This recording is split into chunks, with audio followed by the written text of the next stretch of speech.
we are with the great Ariana Marie, over almost 500,000 Twitter followers. Me and Iggy doing a couch interview with the great. And Iggy, would you like to start it off? I would. First of all, thank you for coming in the studio today, and thanks for hanging out on the couch. I called it a casting couch. It's really not a casting couch. But being the industry, I'll call it a casting couch today. I'm so interested in how girls start out in this, and I know you said on the air it was a Facebook thing, and it's something you've done after that. But I want to talk about, I understand your mother knew about this before your dad, and your mom was kind of understanding, you know, because she knows that she trusts what you do and you're going to be safe at it. Right. How was it when you had to tell your dad you were doing it? My dad, he, well, it was weird because, like, my mom knew, like you just said, and, you know, she's like, well, you got to tell your dad. I'm like, how am I supposed to tell dad, you know? And I'm the youngest, so, and I always did really good in school and everything, and so I'm like daddy's little girl. And I'm like, Mom, I don't know how I'm going to tell dad. So I ended up moving back home, and I was upstairs in my bedroom. My mom comes in, and she's like, hey, I just told your dad what you're doing. I'm like, you did what? Like, literally, I just sat there, and my jaw was like, well, what did you do? And she's like, you need to go downstairs and talk to him. And I come downstairs, and he's just got his hands. And I'm like, and I've never seen my dad cry or anything. And I go downstairs, and he's like, hey, I just want to let you know that I don't look at you any differently, and I love you no matter what. And tomorrow when you wake up, you know, I'll still be here, and, you know, I don't judge you. I'm like, thanks, Dad. And, you know, we gave each other a hug and cried, and that was pretty much it. And then my mom went upstairs and got my Hustler magazine. And I was clothed, but she's like, look at our daughter. She's so, like, you know, I'm like, you're so stupid. Like, why would you do that? So, but, you know, my parents are cool, so.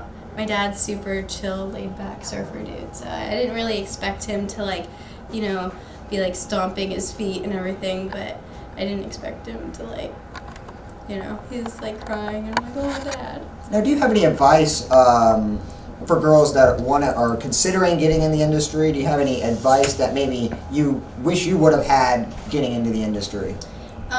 Just really, you know, be smart when, like, ask questions. You can never ask too many questions.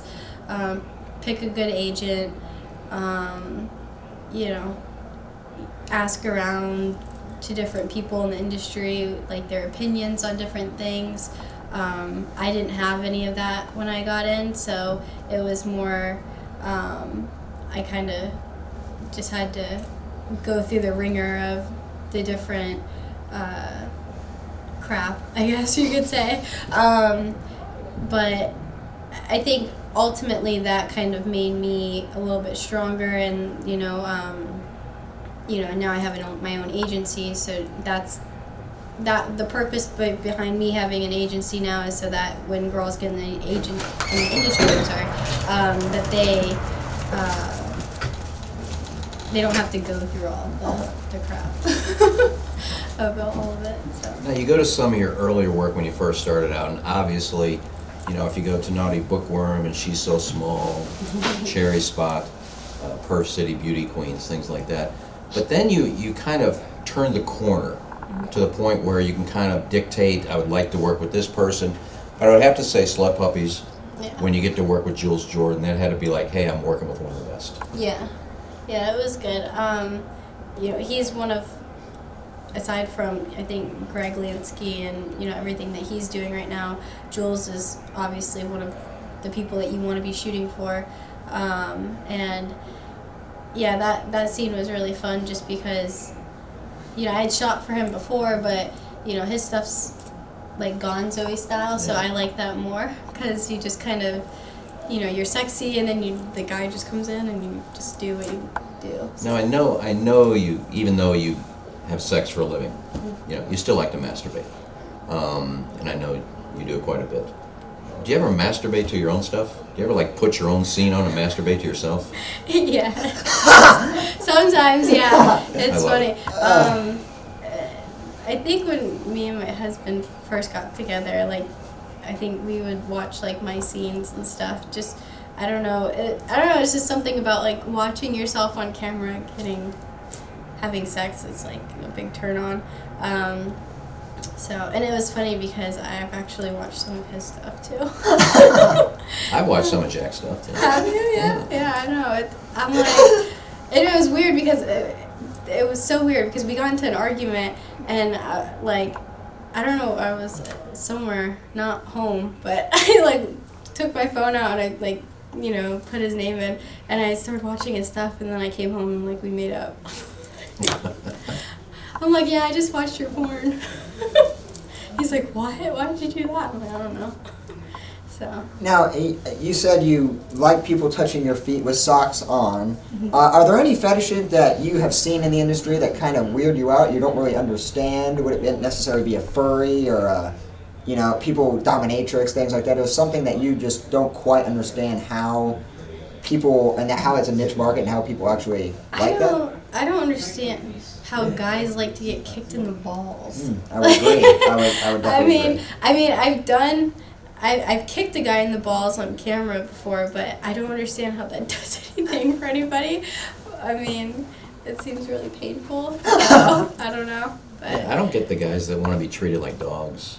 yeah, like... You know, they want you to tell you how stupid you are, Yeah. how small you are, you're a worm, and they pay big money for a girl to treat them like that. I can go out in the street and do that for free. I don't even pay for that. Yeah. But that's like a fetish. The guys like to be treated like dirt. Yeah, it's, I don't know, it's odd. I scratch my head on a lot of the different fetishes. First off, congratulations. I know that you're up for at least one AVN award, Best Anal Scene. We're going to be out at the AVNs covering it. We look forward to that. I'll give AVN credit. I mean, this is your Academy Awards of the adult industry. And you mentioned Greg, who you're working with now. I think he won 150 awards last year. Yeah, It was like 16, actually. Yeah. So congratulations on that. What is it like being at the AVNs? I mean, it's everybody in your industries together.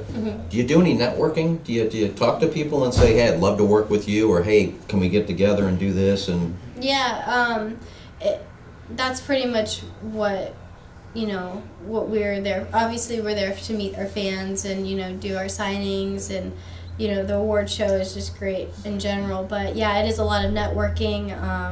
You know, it's a lot of girls that you don't get to see all the time because we don't either get paired up together. So AVN is like a big old reunion for everyone to do all that. So it's fun, it's cool. Yeah, you get to meet a lot of the new girls that are still fairly new to the industry that only done a few scenes. So, yeah, it's cool. All right, well, Ariana, I appreciate you joining us on our casting couch. Iggy, is that all you have? that's it. Hopefully you enjoy it. And I think we spent a lot of time with Ariana. Hopefully we covered all the bases everybody wanted to hear. She'll get sick of us eventually, but for the casting couch, Iggy, Ariana, I'm Darren, and we'll talk to you guys soon.